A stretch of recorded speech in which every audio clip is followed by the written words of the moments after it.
रात्रीचे 12 वाजले, 12:30 वाजले, 1 वाजले आणि हा चोर या डोंबाऱ्याच्या पोरला सांगतोय, ही बघ, ही समोर भिंत आहे, भिंत 20 फुटाची आहे, भिंत चढायचं, वरती जायचं, वरचा दरवाजा उघडायचा, तुझं काम संपलं. हे डोंबाऱ्याचं पोरगं म्हटलं, मला भिंत चढता येत नाही. चोर म्हटलं, अरे काय खोटं बोलतो, सकाळी तर माझ्या डोळ्यासमोर 25 फुटाची भिंत चढत होता, आता ही 20 फुटाची भिंत चढायला अडचण काय आहे? या डोंबाऱ्याच्या पोरनं सांगितलं, अरे हो, मी सकाळी 25 फुटाची भिंत चढत होतो, पण मी 25 फुटाची भिंत चढत असताना माझा बाप ढोल वाजवत होता, कारण जोपर्यंत बाप ढोल वाजवत नाही तोपर्यंत मला वरती चढता येत नाही.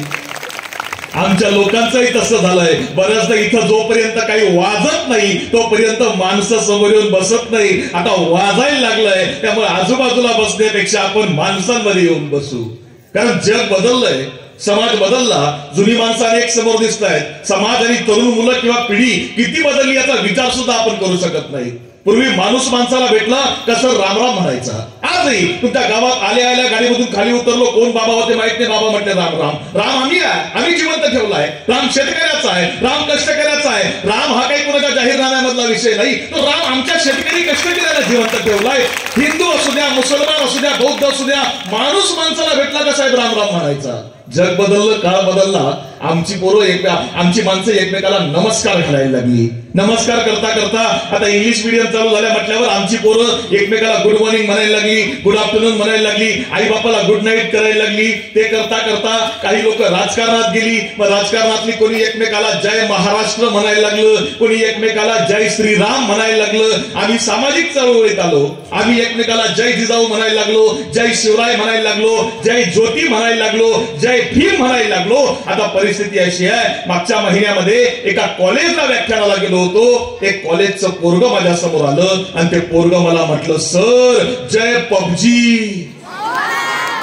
म्हणजे जग एवढं बदललंय, हे जुन्या पिढीला समजणार सुद्धा नाही. पण अशा अवस्थेमध्ये तुम्ही गावात इतके सुंदर उपक्रम घेतायत ना, खऱ्या अर्थानं समाधान आहे. हे सोपं नाही आहे, याची जाणीव मला सुद्धा आहे. म्हणजे बागलला तुम्ही बसून तिथून खाली बसून सांगत असतात तरी सुद्धा मला जाणीव आहे, एखादं गाव चालवणं म्हणजे एखादा मतदारसंघ सांभाळणं हे खूप सोपं आहे, त्यात लोकसभा सांभाळणं खूप सोपं आहे, पण एखादं गाव सांभाळणं हे तेवढं सोपं काम नाही, याची जाणीव मला आहे. कारण कोणतंही गाव पुढे न्यायचं असेल तर 5 गोष्टी सर्वात जास्त महत्वाच्या आहेत. पहिली गोष्ट आपलं गाव पुढे न्यायचंय ना, 5 गोष्टी केल्या पाहिजेत. पहिली गोष्ट आहे, आपल्या गावाकरता रस्त्यावर उतरायची तयारी असली पाहिजे. रस्त्यावर उतरलं पाहिजे. नाही उतरता येत, ठीक आहे, दुसरी गोष्ट करा, आपल्या गावाकरता आपल्याला बोलता आलं पाहिजे, बोललं पाहिजे. नाही बोलता येत, ठीक आहे, तिसरी गोष्ट करा, आपल्या गावाकरता आपल्याला लिहिता आलं पाहिजे, लिहिलं पाहिजे. नाही लिहिता येत, ठीक आहे, चौथी गोष्ट करा, आपल्या गावाकरता जी लोक प्रामाणिकपणे काम करतायत त्यांच्या पाठीशी उभं राहता आलं पाहिजे. आणि तेही येत नसेल ना तर 5वी आणि सर्वात महत्वाची गोष्ट करा, कमीत कमी शांत बसता आलं पाहिजे. कारण सगळ्यात मोठी अडचण ही 5व्या वर्गाची आहे. जो काहीच करत नाही तो सगळ्यात जास्त त्रास दिल्याशिवाय राहत नाही. ही प्रत्येक गावागावांमधली परिस्थिती आहे. आणि अशा परिस्थितीमध्ये हे सगळं चालवणं हे सोपं नाही आहे. का करायची जयंती शिवाजी महाराजांची? काय पेरलं सर राजानं? मला मगाशी सरांनी निरोप दिला की शिक्षणाच्या संदर्भात आम्हाला बोलणं गरजेचं आहे. अरे या गावानं जिल्ह्याला पहिला कलेक्टर देणारं या मातीमधलं गाव आहे. अभिमानानं नमूद करावं असं हे गाव आहे. त्या मातीत आम्हाला शिक्षणाची रुजवात अजून ताकदीनं रुजवावी लागेल, अजून ताकदीनं मांडावी लागेल. मागच्या 7-8 वर्षापूर्वीची गोष्ट आहे. माझं मुंबईमध्ये व्याख्यान होतं. मुंबईमध्ये डॉक्टर पंजाबराव देशमुख शिक्षक परिषद नावाची आमची एक संस्था काम करते. या संस्थेच्या माध्यमातून मुंबईमध्ये मला व्याख्यानाकरता बोलावलं गेलं. 2013-14 मधली गोष्ट आहे. मुंबईमध्ये व्याख्यानाला गेलो आणि आज ज्या पद्धतीनं तुम्ही माझा आणि आदरणीय दळवी सरांचा सन्मान केला त्या पद्धतीनं माझ्या हस्ते 2 शिक्षकांचा सत्कार झाला. आता सत्कार का झाला, कशामुळे झाला मला काही समजलं नाही. मी सहज त्या आयोजकांना विचारलं की या शिक्षकांचा सत्कार तुम्ही का केला? आणि त्यावेळी त्या आयोजकांनी त्या शिक्षकांच्या विद्यार्थ्याची घटना सांगितली. 2012 मधली गोष्ट आहे. 2012 मध्ये मुंबईमध्ये 12वीचा निकाल लागला आणि 12वीच्या निकालामध्ये मुंबईच्या धारावीच्या झोपडपट्टीमधलं एक पोरगं, हे पोरगं 12वीला मुंबई विभागामध्ये पहिलं आलं होतं. सगळ्यांना अभिमान वाटला की झोपडपट्टीतलं पोरगं आहे. आणि झोपडपट्टीचं पोरग हे 12वीला पहिलं आलंय म्हटल्यावर या पोराचा सत्कार केला पाहिजे. कारण धारावी म्हणजे काय आहे? धारावी म्हणजे महाराष्ट्रातली नाही, भारतातली नाही, तर आशिया खंडामधली सगळ्यात मोठी झोपडपट्टी आहे, जिथं दारू आणि गुटखा किरकोळ आहे, अफू गांजा उघड्यावर मिळतं, अशी भयानक जागा. आणि त्या ठिकाणचं पोरग जर 12वीला पहिलं आलं असेल तर या पोराचा सत्कार केला पाहिजे. वाटलं शिक्षकांना. दोघं शिक्षक निघाले, पेढ्यांचा पुडा घेतला, पोराला बक्षीस घेतलं, झोपडपट्टीमध्ये आले, झोपडपट्टी फिरायला सुरुवात केली आहे. अख्खी झोपडपट्टी फिरताय, पण पोराचं घर काही सापडत नाही. कुठं गटार वाहती आहे, कुठं उकिरडा आहे, कुठं घाण पडली आहे. अख्ख्या त्या सगळ्या झोपडपट्टीत फिरताय आणि बऱ्याच वेळानं घर सापडलं, झोपडीसारखं घर. शिक्षक आतमध्ये गेले, आतमध्ये लाईट नव्हती. या पोरानं कोणाला तरी येताना बघितलं, पटकन दिवा पेटवला आणि पोरग आपल्या शिक्षकांच्या पाया पडलंय. आणि शिक्षकांनी पेढ्याचा पुडा फोडला, पोराला पेढा भरवला आणि पेढा भरवल्या भरवल्या पहिलाच प्रश्न विचारला, बाळा इथं राहतोस? इथं तुझी आई काय करते? तुझे वडील काय करतात? बाळा आम्ही आमच्या पोरांना सगळं देतो तरी आमची पोरं काही करत नाही. तू इथं झोपडपट्टीमध्ये राहतो आणि तरी 12वीला पहिला आला. तुझी आई काय करते? तुझे वडील काय करतात? आणि पोरग सांगायला लागलं, सर आम्ही मूळचे सातारा सांगली परिसरातले. सर माझे वडील माथाडी कामगार म्हणजे हमाल. सर माझी आई लोकांच्या घरी धुनी भांडी करायची, पण सर मी 7वीला असताना माझे वडील वारले आणि सर आमचं 2 वेळचं जेवण एका वेळेवर आलं. सर माझी आई रोज सकाळी 7 वाजता लोकांच्या घरी धुनी भांडी करायला निघून जायची, सायंकाळी 6 वाजता परत यायची. सर मी 10 वाजता शाळेत जायला निघायचो, पण आई घरामध्ये नसायची, त्यामुळे सकाळी जेवायला मिळत नव्हतं. सायंकाळी 5 वाजता परत यायचो, आई तेव्हाही घरामध्ये नसायची, त्यामुळे तेव्हाही जेवायला मिळत नव्हतं. सायंकाळी 6 वाजता माझी आई आली का माझी आई लोकांच्या घरचं उरलेलं अन्न घेऊन यायची आणि त्या अन्नावर मी आणि माझी आई जगायचो. सर सुखानं चाललं होतं, सगळं आनंदामध्ये चालू होतं, पण सर नियतीची नजर लागली. माझी आई आजारी पडली, अंथरुणावर खिळली, 4 दिवस घरामध्ये पडून आहे. काय करावं कळत नव्हतं. आईला उचललं, सरकारी दवाखान्यात नेलं आणि डॉक्टरांनी निदान केलं, तुमची आई दिवसभर पाण्यामध्ये काम करते आणि अनेक दिवस तुमच्या आईनं दुखणं अंगावर काढलंय, तुमच्या आईला कॅन्सर झालाय, उपचार करावे लागतील. सर वडील निघून गेले होते, आता आईशिवाय दुसरं कोण आहे? आई हेच जग आणि आई हेच सर्वस्व, पण वाचवायचं कसं? पैसेच नाहीये. सर होतं नव्हतं तेवढं सगळं विकून टाकलं. अखेरच्या क्षणी आईच्या अंगावरचं मंगळसूत्र सुद्धा विकलं, पण सर माझी आई काही वाचलीच नाही. सर आईचा मृतदेह बाहेर काढायचा होता, अँब्युलन्सनं न्यायचा होता, आईवर अंत्यसंस्कार करायचे होते आणि त्याकरता 1500 रुपये पाहिजे होते, पण 1500 रुपये खिशात नव्हते. म्हणून आई ज्या लोकांच्या घरी काम करायची ना त्या सगळ्यांच्या घरी गेलो. सगळ्यांना सांगितलं, माझ्या आई तुमच्या घरी धुनी भांडी करायची ना, मला 50 रुपये द्या. माझ्या तुमच्या घरी कपडे धुवायची, लादी पुसायची ना, मला 50 रुपये द्या. माझ्या तुमच्या घरी स्वयंपाक करायची, चपाती करायची, भाजी करायची ना, मला 50 रुपये द्या. सर दिवसभर फिरलो, 1500 रुपये गोळा केले, आईचा मृतदेह बाहेर काढला, आईवर अंत्यसंस्कार केले. पण सर अंत्यसंस्कार केल्यावर सुद्धा माझी आई मला रोज आठवायची. का? कारण बेडवर पडलेली माझी आई, दवाखान्यात झोपलेली माझी आई, अंथरुणावर पडलेली माझी आई मला रोज फक्त एकच वाक्य सांगायची. माझी आई सांगायची, बाळा शिक, बाळा शिकशील तर मोठा होशील, बाळा शिक्षणाशिवाय पर्याय नाही. सर मृत्यूपंथावर असणाऱ्या माझ्या आईचे मी तेवढेच शब्द लक्षात ठेवले, अभ्यास केला आणि 12वीला मुंबई विभागामध्ये पहिला आलो. कोण सांगत होतं? ज्याला आई नाहीये, ज्याला बाप नाहीये, ते पोरगा आम्हाला सांगत होतं की मेलेल्या आई बापाच्या स्वप्नाकरता अभ्यास केला आणि 12वीला पहिला आलो. मला तुम्हाला सवाल आहे, भावंडांनो, आपली आई तर जिवंत आहे, आपले वडील तर जिवंत आहे, मग आम्ही आमचं काय केलं पाहिजे? आम्ही कोणतं यश मिळवलं पाहिजे? आपण काय यश मिळवावं ना त्याकरता शिवचरित्र आहे. आपण आयुष्यात काय कमवलं पाहिजे ना ते समजून घेण्याकरता शिवाजी महाराज आहेत आणि त्याकरता शिवजयंती आहे. कारण जगाच्या इतिहासामध्ये मागच्या 400 वर्षामध्ये कित्येक राजे झाले. जगाच्या इतिहासामध्ये मागच्या 400 वर्षामध्ये अनेक बादशाह झाले, सम्राट झाले, सिकंदर झाले, पण जगाच्या इतिहासामध्ये मागच्या 400 वर्षामध्ये केवळ एकच राजा असा आहे की ज्या राजाचं नाव ऐकलं की आजही अंगावर सरकन काटा येतो. जगाच्या इतिहासामध्ये मागच्या 400 वर्षामध्ये केवळ एकच राजा असा आहे की त्या राजाचा जय जयकार केला की धमन्यांमधलं रक्त सळसळून वाहायला लागतं. जगाच्या इतिहासामध्ये मागच्या 400 वर्षामध्ये केवळ एकच राजा असा आहे की 395 वर्षानंतर सुद्धा ज्या राजाची जयंती इथल्या गावागावात साजरी केली जाते आणि तो राजा म्हणजे छत्रपती शिवाजी महाराज. आणि तो राजा आमचा आहे, आमच्या मातीतला आहे. कोण हा राजा? काय केलं शिवाजी महाराजांनी? काय जयंती साजरी करायची? 400 वर्षापूर्वीचा काळ. इथं राज्य आदिलशाहीचं, राज्य निजामशाहीचं, राज्य मोगलांचं, राज्य कुतुबशाहीचं आणि हे सगळं उद्ध्वस्त करायचं स्वप्न या मातीमधली एक स्त्री बघतीये, ज्या स्त्रीचं नाव आहे जिजाऊ. आणि या जिजाऊ आपल्या पोटामध्ये गर्भ घेऊन शिवनेरीवर आल्यात आणि शिवनेरीवर आल्यावर तारीख उगवली आहे. तारीख आहे 19 फेब्रुवारी 1630. शिवनेरीवर जिजाऊंनी एका मुलाला जन्म दिला, त्या मुलाचं नाव ठेवलं गेलंय शिवाजी. आणि शिवाजी नावाचा हा पोर शिवनेरीवर लहानाचा मोठा होतोय. 1 वर्ष, 2 वर्ष, 5 वर्ष, 6 वर्ष हा पोर लहानाचा मोठा होतोय आणि जिजाऊंनी या पोराच्या सोबत माणसं जोडून द्यायला सुरुवात केली आहे. मी जर का तुम्हाला विचारलं, आता आमच्या सगळ्या मुलांनी सुंदर अभिनय केला, अनेक शिवाजी महाराजांच्या सवंगड्यांची नावं सांगितली. मी जर का त्यांना विचारलं ना की शिवाजी महाराजांचे मित्र कोण होते, ते सगळे पटापटा नावं सांगतील मला. तानाजी आहे, बाजी आहे, येसाजी आहे, मुरारबाजी आहे, चिमणाजी आहे, बाळाजी आहे. हे सगळे शिवाजी महाराजांचे मित्र नाहीत. हे शिवाजी महाराजांचे मित्र नाही. हे शिवाजी महाराजांच्या आई मासाहेब जिजाऊ यांनी जोडून दिलेले मित्र आहेत. का?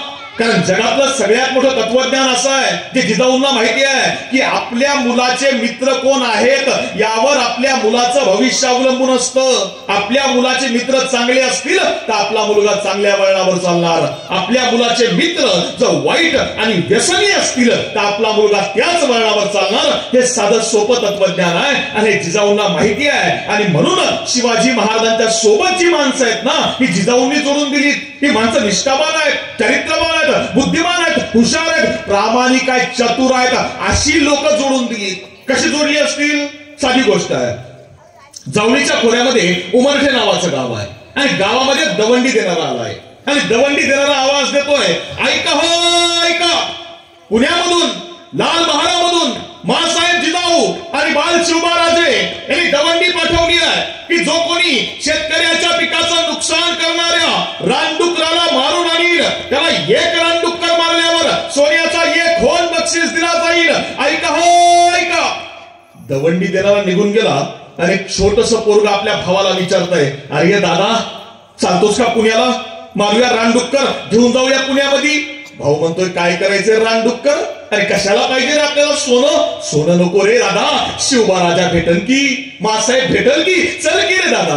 आणि शेतकऱ्याचीच पोरं दुसऱ्या दिवशी घरामधून बाहेर पडली, भाकर बांधून घेतली, जंगलात आले, दिवसभर जंगलात फिरले, 1 नाही 2 नाही 3 रानडुकरं मारली, पाय तोडले, खांद्यावर टाकले आणि आलेत पुण्यामध्ये. लाल महालाच्या समोर आले, दरवाजा बंद बघितला आणि आवाज दिला, ओ मासाहेब. अरे कोणी आहे का वाड्यात? अरे दरवाजा उघडा की, आम्ही आलोय बघा.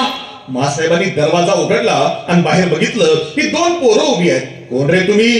का आवाज देतायत? मासाहेब तुम्ही दवंडी पाठवली होती की जो कोणी शेतकऱ्याच्या पिकाचं नुकसान करणाऱ्या रानडुकराला मारून आणील त्याला 1 रानडुक्कर मारल्यावर सोन्याचा 1 होन बक्षीस दिला जाईल. मासाहेब 3 रानडुकर म्याच मारलीत बघा. नक्की तूच मारलीस का रे? होय मासाहेब मी अख्खं रानडुक्कर खांद्यावर उचलून आणणार होतो, पण हा बोलला की नुसते पाय तोडून दिलेत ना तरी मासाहेब बक्षीस देत्यात. मासाहेब म्याच मारलीत बघा. बहादूर दिसतोस रे.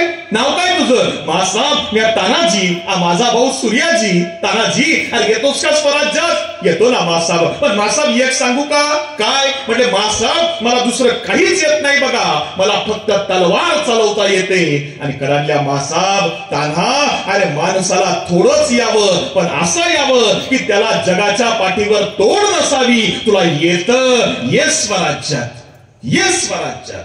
असा एक माणूस सोबत जोडून घेतला. जात नाही बघितली कोणाची, धर्म नाही बघितला. शिवाजी राजांनी उभं केलेलं राज्य सगळ्यांचं आहे, सगळ्या जातींचं, सगळ्या धर्मांचं. कसं? कोंढाणा घ्यायला जातो असं म्हणणारा तानाजी नावाचा मराठा आहे.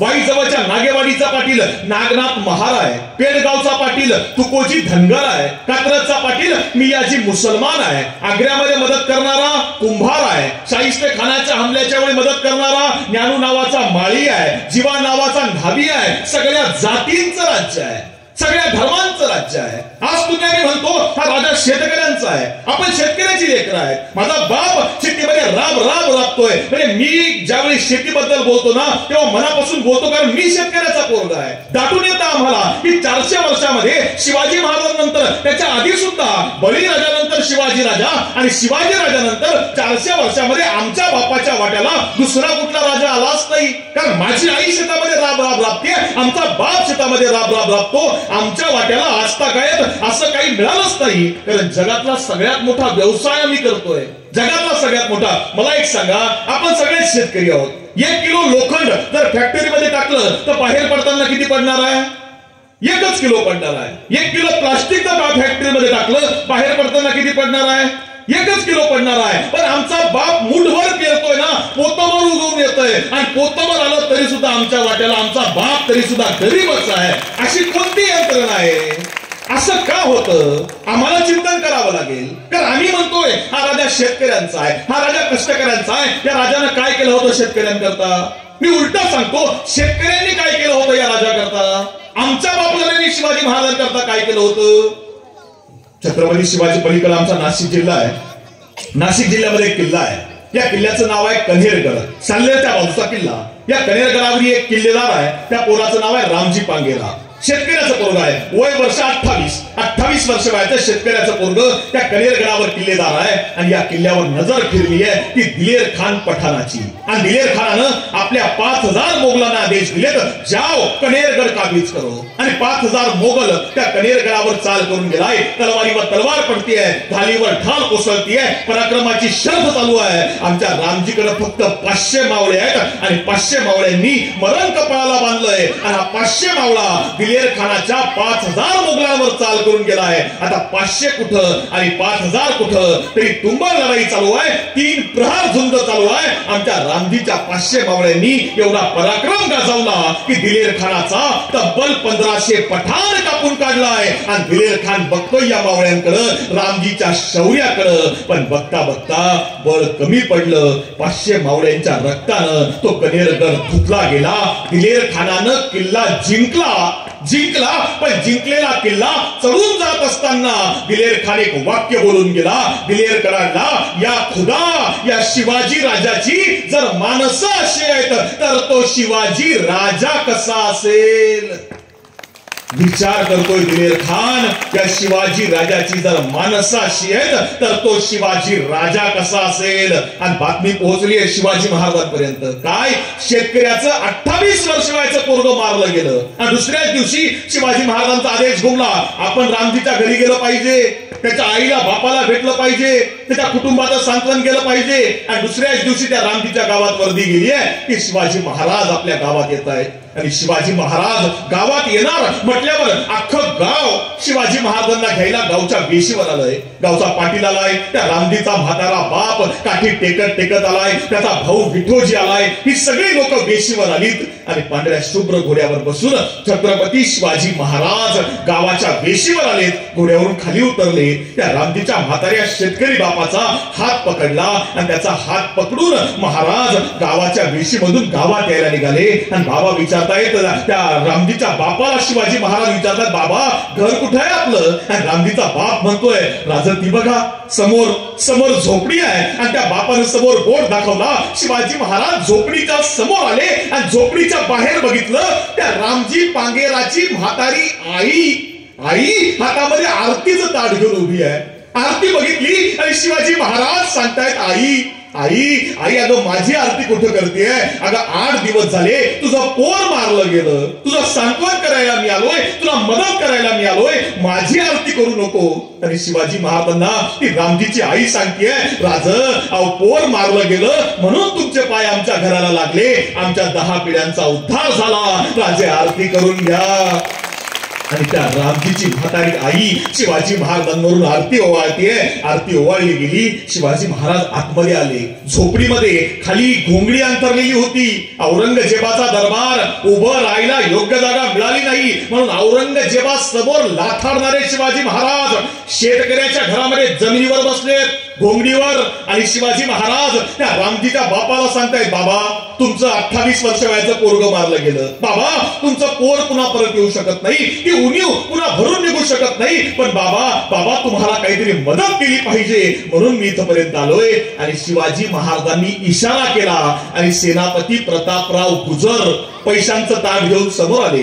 पैसे बघितले आणि तो रामजीचा बाप सरकन बाजूला झाला. तो म्हणतो, नग राज नग, मला पैशाची गरज नाही. मी शेतकरी आहे. मी पिकवून खाईल. मला पैशाची गरज नाही राज. राजे म्हणतायत, बाबा अहो थोडी मदत आहे. म्हातारपणामध्ये कामाला येईल. बाबा ठेवून घ्या. रामजीचा बाप म्हणतो, राजा अजिबात नाही. मला पैशाची गरज नाही. पण मला मदत करायला आलायत ना, मग माझं एक काम करा. शिवाजी महाराजांनी विचारलं, बोला बाबा काय करू तुमच्या करता. आणि त्यावेळी रामजीचा हा शेतकरी बाप सांगतोय, राज मला मदत करतायत ना, माझं काम असं करा की माझा मोठा पोरगा रामजी त्याला तुम्ही तुमच्या सैन्यात घेतलं आणि माझ्या पोरानं शौर्य गाजवून बलिदान केलं. तसं हा माझा धाकटा पोरगा विठोजी याला सुद्धा तुमच्या सैन्यात घ्या. यानं बलिदान केलं तरी चालेल, पण राजे स्वराज्य जिवंत राहिलं पाहिजे. स्वराज्य ही भावना इथल्या शेतकऱ्यांनी कोरली. ही भावना इथल्या कष्टकऱ्यांनी कोरली. ही भावना इथल्या आईनं कोरली. मला तुम्हाला प्रश्न आहे, आज काय अवस्था आहे शेतकऱ्यांची? आज काय अवस्था आहे आमच्या मातीतल्या लेकरांची? आरक्षण मागाय करता 6 महिने झाले. मनोज दादांच्या माध्यमातून संपूर्ण राज्यभरामध्ये आंदोलन चालू आहे. आम्ही म्हणतोय आम्हाला 50% आतमधलं द्या. हे 50% वरचं देत आहे. जे मागतोय ते दिलं जात नाही, पण जे नकोय ते दिलं जात आहे. म्हणजे आज परिस्थिती अशी आहे की ईडब्ल्यूएस यांनी काढूनच घेतलंय. आता हे पुढचं मिळेल का नाही याची शाश्वती नाही. जरा तीव्र करावं लागेल. कारण शेतकऱ्यांची परिस्थिती वाईट आहे. कष्टकऱ्यांची परिस्थिती वाईट आहे. मी तुम्हाला इतके खोटी उदाहरणं काल्पनिक उदाहरणं सांगणार नाही. कारण मी मगाशी तुम्हाला म्हटलो की मी तुमच्या मुलाच्या वयाचा आहे. मला वक्ता म्हणून ऐकू नका. तुमचा पोरगा बोलतोय, तुमचा भाऊ बोलतोय म्हणून ऐका. कारण आम्हाला जाणीव आहे. आम्ही शेतकऱ्यांकरता राज्यभर फिरतो. परिस्थिती वाईट आहे शेतकऱ्यांची. हा तुमचा हिंगोली जिल्हा आहे. त्या हिंगोलीच्या पलीकडे आता मी काजीतून आलो, जालना जिल्हा लागतो. तुम्ही आम्ही ऐकतो विसरून जातो. या जालन्यामध्ये भोकरदन म्हणून तालुका आहे बागलमध्ये. आणि भोकरदनच्या बाजूला एक गाव आहे. गावाचं नाव आहे पळसखेडा. पळसखेड्यामध्ये आप्पासाहेब जाधव नावाचा शेतकरी आहे. या शेतकऱ्याला 3 मुलं आहेत. मोठ्या मुलाचं नाव आहे अनिल, मधल्या मुलाचं नाव आहे सुनील, धाकट्या मुलाचं नाव आहे रामेश्वर. मोठा मुलगा शेती करतोय, मधला मुलगा मोठ्या भावाला शेतीमध्ये मदत करतोय आणि सगळ्यात लहान जो आहे हा छत्रपती संभाजीनगरला म्हणजे औरंगाबादला इंजिनिअरिंगचं शिक्षण घेतोय. लॉकडाऊनच्या काळामधली घटना आहे. लॉकडाऊन लागलं, सगळे घरी आले आणि बापानं मोठ्या मुलाचं लॉकडाऊनच्या काळात आनंदामध्ये लग्न लावून दिलंय. बापाचं वय आहे 75 वर्ष आणि त्या काळामध्ये दिवाळीचे दिवस आहेत. शेताघरामध्ये गोडधोड केलंय आणि शेतामध्ये गहू पेरलाय. गहू आणि गव्हाला पाणी द्यायचंय. आणि गव्हाला पाणी द्यायचंय म्हटल्यावर रात्री दिवसा आम्हाला लाईट नाही. म्हणजे आमची परिस्थिती शेतकऱ्यांची अशी आहे की आमच्या शेतकरी बापाच्या वाट्याला दिवसा लाईट येत नाही. म्हणजे लाखोंची थकबाकी असणाऱ्या कारखान्यांना 24 तास लाईट आहे. लाखोंची थकबाकी असणाऱ्या MIDC पतसंस्थांना 24 तास लाईट आहे. पण शेतकऱ्याच्या वाट्याला दिवसा लाईट नाही. शेतकऱ्याच्या वाट्याला रात्री उरलेली लाईट आहे आणि रात्री 1 वाजता लाईट येणार आहे. म्हणून मोठा भाऊ अनिल आणि मधला भाऊ सुनील हे शेताला पाणी द्यायकरता निघालेत. आणि त्यावेळी सगळ्यात धाकटा जो रामेश्वर आहे तो म्हणतो, दादा तुम्ही दोघच जण जातायत, मी घरी काय करू एकटा, मला पण या की सोबत. आणि तिघही भावंड शेतामध्ये गव्हाला पाणी द्यायकरता आलेत. रात्री 1 वाजता लाईट येणार आहे. दोघही लहान भावंड लांब बांधावर बसलीत आणि मोठा भाऊ पलीकडे मोटरचं बटन चालू करायकरता गेला. त्या बाजूला एक खांब आहे MSCBचा. त्या खांबाजवळ स्विच आहे. तो बटन चालू केला की मोटर चालू होणार. पण MSCBच्या खराब कारभारामुळे त्या MSCBच्या त्या पोलला करंट उतरला होता आणि तो संपूर्ण करंट त्या विहिरीच्या पाण्यात सुद्धा उतरला होता. त्या मोठ्या भावाला ते समजलंच नाही. तो बटन दाबण्याकरता त्या पोल जवळ गेला. त्यानं हात लावता क्षणी विजेच्या प्रचंड धक्क्यानं हा मोठा भाऊ त्या विहिरीत फेकला गेला. आणि फेकला जात असताना तो जोरात ओरडला. आता लांब बांधावर बसलेल्या भावांना वाटलं की आपला भाऊ पाय घसरून विहिरीत पडला.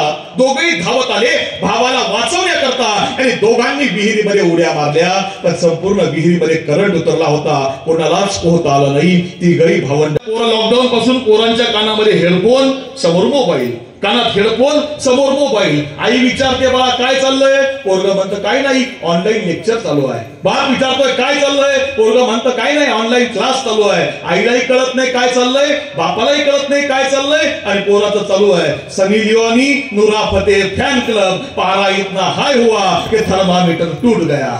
काही कळायलाच मार्ग नाही नेमकं काय चाललंय. तुम्ही तुमची पोरं आणली असतील ना, अभिमानाची गोष्ट आहे. तुमच्या पोराला सांगा बाळा आयुष्यात काही नाही कमवलंस ना चालेल, पण जगातला सगळ्यात मोठा पुरस्कार कमवायचा आहे.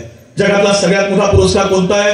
नोबेल पुरस्कार अजिबात नाहीये, मॅगसेस पुरस्कार कधीच नाहीये, भारतरत्न, महाराष्ट्र भूषण तो तर आजकाल कुणाला पण भेटायला लागलाय. अरे जगातला सगळ्यात मोठा पुरस्कार कोणता आहे माहितीये? जगातला सगळ्यात मोठा पुरस्कार एकच आहे की ज्यावेळी आमचं पोरग बक्षीस मिळवतं, ज्यावेळी आमचं पोरग यश मिळवतं, ज्यावेळी आमचं पोरग पहिल्या क्रमांकानं पास होतं, नोकरीला लागतं, घरी धावत येतं, आईच्या पाया पडतं, बापाच्या पाया पडतं आणि आईला सांगतं आई मी वर्गात पहिला आलो, बाबा मला बक्षीस मिळालं. आणि त्यावेळी त्या आईच्या आणि बापाच्या डोळ्यामधून जो आनंदाचा अश्रू ओघळतो ना, तो जगातला सगळ्यात मोठा पुरस्कार आहे, सगळ्यात मोठा. आपल्या पोरानं तो मिळवायला हवा, आपल्या मुलीनं तो मिळवायला हवा. आणि हा शिवाजी महाराजांनी मिळवलाय, हा महात्मा फुले, डॉक्टर बाबासाहेब आंबेडकर, शाहू महाराजांनी मिळवलाय. त्यांनी आई वडिलांच्या स्वप्नाकरता केलंय सगळं. शिवाजी महाराजांनी स्वराज्य का उभं केलं? तुम्ही जयंती साजरी करावी म्हणून, यशवंत गोसावींनी यावं भाषण द्यावं म्हणून? अजिबात नाही. शिवाजी महाराजांच्या आई वडिलांचं स्वप्न आहे, आई वडिलांकरता उभं केलं. आमच्या पोरानं ते केलं पाहिजे. आणि जर तुम्हाला मुलगी असेल ना, तर आपल्या मुलीला ते सांगा बाळा, कारण लक्षात ठेवा मुलगी कुणाच्याही पोटी जन्माला येत नाही. मुलगी जन्माला यायला आई आणि बाप भाग्यवान असावे लागतात. भाग्यवान आई बापाच्याच पोटी पोरगी जन्म घेते, कोणाच्याही पोटी पोरगी जन्म घेत नाही. फक्त आपल्या मुलीला एवढं सांगा. माझ्या अनेक भगिनी या ठिकाणी दिसत आहेत. आता बराच वेळ झाला तरी मला राहवत नाही तुम्हाला घटना सांगतो. हा तुमचा हिंगोली जिल्हा आहे, हे पलीकडे छत्रपती संभाजीनगर, औरंगाबाद, आणि त्याच्या पुढे गेलं की अहमदनगर जिल्हा आहे. 4 महिन्यापूर्वीची अहमदनगर जिल्ह्यातल्या कोपरगाव मधली घटना आहे. कोपरगाव मध्ये अशोक पवार नावाचा एक माणूस आहे, ट्रक ड्रायव्हर आहे कोपरगावच्या कारखान्यावरती, आणि याला मुलगी आहे, एकच मुलगी आहे. मुलीचं नाव आहे दर्शना पवार.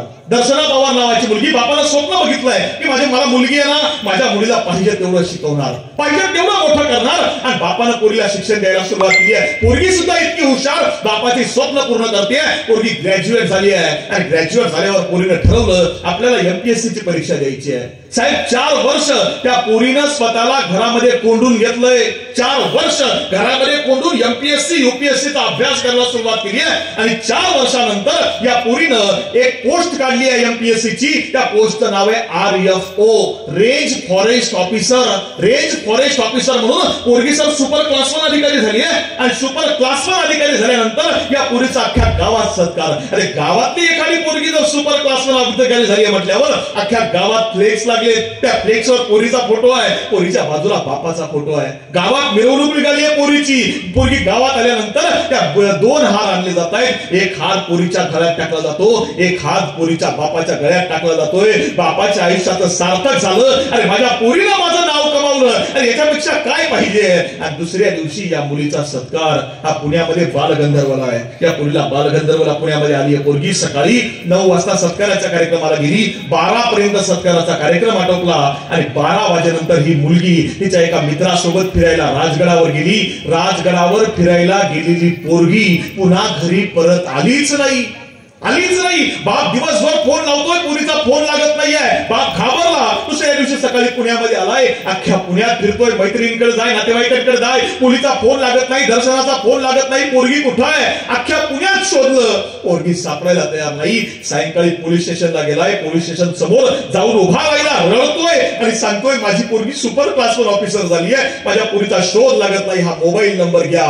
पोलिसांनी मोबाईल नंबर घेतला, शोधायला सुरुवात केली. लोकेशन सापडलं. लोकेशन त्या सातारा रोडला खेड शिवापूरच्या टोल नाक्याच्या पुढे दाखवलं. खेड शिवापूरचा टोल नाका बघितला, त्याच्यावरचं सीसीटीव्ही फुटेज चेक केलं. त्यावेळी लक्षात आलं की मुलगी कुणासोबत तरी एका टू व्हीलरवर बसून जाते. तो मुलगा कोणी शोधला, त्याला अटक झाली आणि त्याला सांगितलं की माझं तिच्यावर एकतर्फी प्रेम होतं, मी तिला फिरायला चल म्हणून घेऊन गेलो. तिला राजगडावर फिरायला नेलं, राजगडावरती वरती नेलं आणि वरून तिला खाली ढकलून दिलं. राजगडाच्या पायथ्याशी जे जंगल आहे त्या जंगलामध्ये 3 दिवसांनी त्या पोरीचा मृतदेह सापडला. जनावरांनी, लांडग्यांनी, कुत्र्यांनी अर्धवट तोडलेली हात, गुडघे, बोट तोडलेला तो मृतदेह पुण्यामध्ये आणला.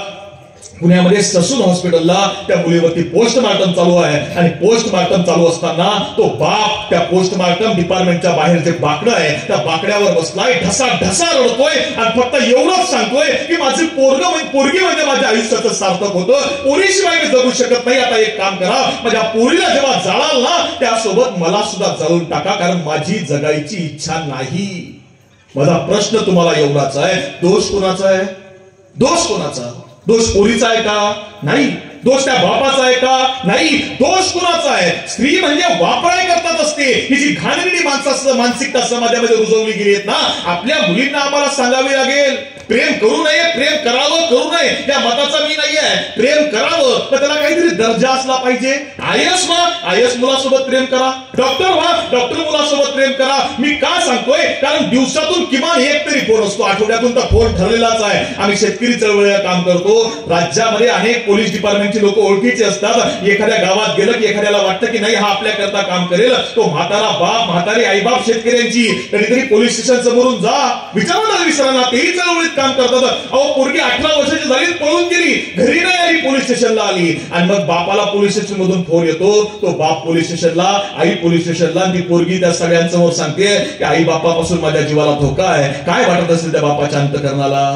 काय वेदना होत असतील? त्यामुळे आपल्या मुलींना शिक्षण द्या, इतकं शिक्षण द्या की आपली पोरगी आयएएस झाली पाहिजे, आयपीएस झाली पाहिजे, मोठ्या पदावर गेली पाहिजे. फक्त एवढंच सांगा की बाळा आयुष्यात सगळं कमवायचं, जगातली सगळ्यात मोठी संपत्ती मिळवायची आहे. जगातली सगळ्यात मोठी संपत्ती काय आहे? माझ्या भगिनींनो, जगातली सगळ्यात मोठी संपत्ती एकच आहे की आपले वडील गरीब असले ना चालेल, आपला बाप फाटलेलं बनियन शिवून वापरत असला ना चालेल, आपला बाप आपल्याला शेती करून शिकवत असला ना चालेल, भाजीला तेल कमी आहे म्हणून अर्ध्या पळी भाजीमध्ये आपली आई स्वयंपाक करत असती ना चालेल. फक्त आपल्या वागणुकीमुळं आपली आई आणि आपले वडील यांची मान समाजात खाली झुकणार नाही याचा विचार करणं म्हणजे जगातली सगळ्यात मोठी संपत्ती कमवणं आहे आणि ती आपण कमवायची आहे. तेवढ्या करता शिवजयंती आहे, तेवढ्या करता शिवाजी महाराजांचा विचार आहे. हा विचार मी सांगत नाही, हा शिवाजी महाराजांनी पेरला, गाडगे बाबांनी पेरला. आपण गाडगे बाबाची जयंती साजरी करतोय. काय दिलं असं या युग पुरुषानं? गाडगे बाबांनी आयुष्यभरामध्ये ही संपत्ती समाजाकरता दान केली, ती कोट्यावधी रुपयाची आहे, कोट्यावधी रुपयाची. तुम्ही म्हणाल काय सांगताय?